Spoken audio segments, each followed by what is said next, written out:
இந்த சம்பவம் தவிர்த்திருக்கலாம். இன்னும் காவல்துறை சரியான நடவடிக்கை எடுத்திருக்கலாம், திட்டமிட்டிருக்கலாம். ஒரு மைதானத்திலே அனுமதி கொடுத்திருக்கலாம், ஒரு குறுகிய தெருவிலே அனுமதி கொடுத்து ஆயிரக்கணக்கான மக்கள் அங்கே நெரிசலில் தவிர்த்து.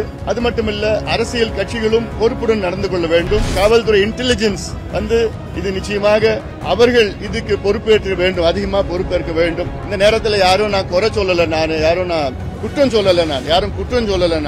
அரசும் பாரபட்சம் பார்க்க கூடாது. ஆளுங்கட்சிக்கு பெரிய இடத்தை கொடுக்கிறது, எதிர்கட்சிகளை சின்ன இடத்துல கொடுக்கிறது. அப்பவும் இப்பவும் எப்பவும் அதிரடி கலெக்ஷன், சரவெடி செலிப்ரேஷன்ஸ். முந்திரி திராட்சை முழுசா இருக்கு. ஆச்சி பாயாசம் மிக்ஸ், ஒன்று வாங்கினால் ஒன்று இலவசம். நேற்று கரூரில் நடந்த துயரமான ஒரு சம்பவம். நடிகர் விஜய் அவருடைய கூட்டத்திலே நெரிசலில் சிக்கி இப்பொழுது வரை 40 பேர் இறந்திருக்கின்றார்கள். இந்த செய்தியை கேட்டவுடன் எனக்கு தனிப்பட்ட முறையில் மிகுந்த மனவேதனை, அதிர்ச்சி. இன்னும் அதிலிருந்து நான் மீளவில்லை. என்னை போன்று தமிழ்நாட்டில் உள்ள அனைத்து மக்களும் இதே நிலையில் தான் இருக்கின்றார்கள். இந்த சம்பவம் தவிர்த்திருக்கலாம். இன்னும் காவல்துறை சரியான நடவடிக்கை எடுத்திருக்கலாம், திட்டமிட்டிருக்கலாம். அதாவது நடிகர் விஜய் அவர்களுடைய கூட்டம் கடந்த வாரங்களில் நடைபெற்றது. எவ்வளவு பேர் வந்தார்கள் என்றெல்லாம் காவல்துறைக்கு தெரியும். அதே அளவு இல்ல, அதுக்கு மேல் கூட்டம் வருவார்கள் என்றும் தெரிகிறது. விடுமுறை நாட்கள் இது. இதில் நல்ல பெரிய இடத்திலே அனுமதி கொடுத்திருக்கணும் வேண்டும்.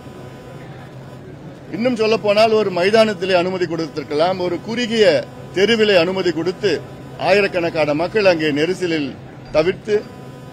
அது மட்டுமல்ல, அரசியல் கட்சிகளும் பொறுப்புடன் நடந்து கொள்ள வேண்டும். நடிகர் விஜய் அவர்கள் கிட்டத்தட்ட 7 மணி நேரம் தாமதமாக வந்தார்கள் என்று அது ஒரு காரணமாக சொல்கிறார்கள்.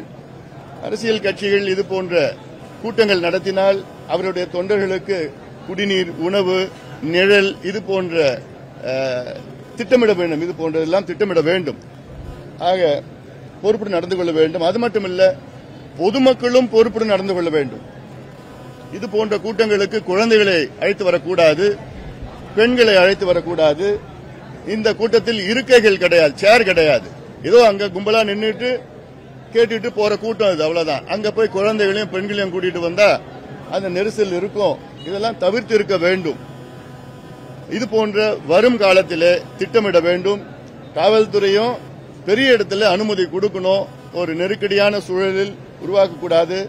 இன்னொன்னு ஒரு வதந்தியா இருக்கணும்னு நான் நினைக்கிறேன்.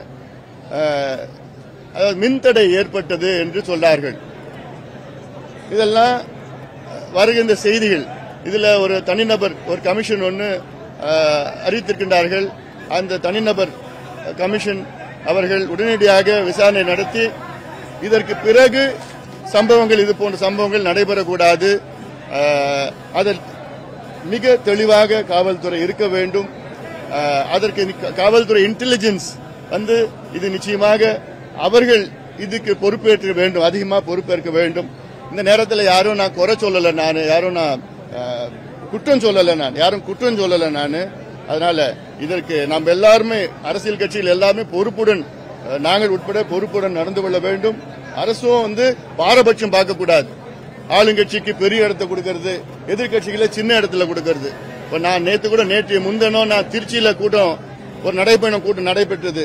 நான் போறதுக்கு முன்னாடி அங்க பார்த்தா யாரோ வேண்டும் என்று அந்த மின் கம்பியில ஒரு கம்பியை வீசி மின்தடை ஏற்படுத்தினார்கள். அதெல்லாம் இதெல்லாம் திட்டமிட்டு நடக்கின்ற சில பிரச்சனைகள்லாம் இருக்கு. சின்ன சின்ன பிரச்சனைகள் ஆனாலும் இது நாளைக்கு இது போன்ற சம்பவங்கள் நடக்கக்கூடாது. அதற்கு எல்லோரும், காவல்துறை, ஆளுங்கட்சி, அரசியல் கட்சிகள், பொதுமக்களும் பொறுப்புடன் நடக்கணும். ஏன்னா இன்னும் தமிழ்நாட்டில் இன்னொரு கலாச்சாரம் இருக்கு. சினிமா கலாச்சாரத்தில் யாராவது ஒரு நகை கடை திறக்கிறதுனா அங்க பார்த்தா ஒரு 10,000 20,000 பேர் கூடுவாங்க. அது யாரு வந்தாலும் சரி, சீரியல் நடிகர்கள் வந்தாலும் சரி, யார் வந்தாலும் சரி, ஒரு கூட்டம் கூடுவாங்க. இந்த கலாச்சாரம் இருக்கு.